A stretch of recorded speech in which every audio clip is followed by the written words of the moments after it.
Welcome to JH. In this tutorial, I will show you how to shorten your Canva document links.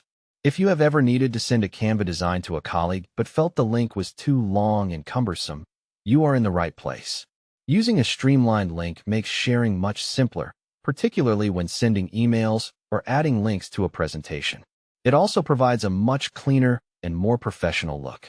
To start, the first thing you need to do is go to your Canva account and open the design you intend to share. Once your project is open, look toward the upper right-hand corner of your screen. You will find a button labeled Share. This is your starting point, so go ahead and click it. This action opens up the various sharing settings within Canva. Now, look for the option that says Copy Link and click on it. This saves the document link to your clipboard, making it ready to be pasted. However, we want to trim it down, so let's move to the next phase. Our next stop is tinyurl.com. A very popular service for shortening links.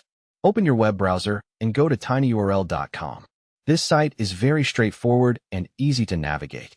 Once the page has fully loaded, click into the field designated for pasting links. Paste the Canva URL that you just copied.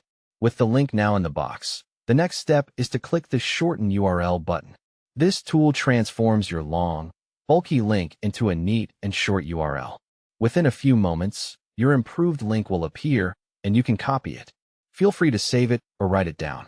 You can now use this shortened link to share your Canva designs with anyone effortlessly. There you have it.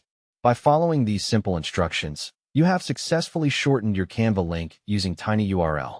This not only simplifies the sharing process, but also makes your links look far more professional. Whether for work or personal use, good link management is very beneficial. Thank you for joining me today.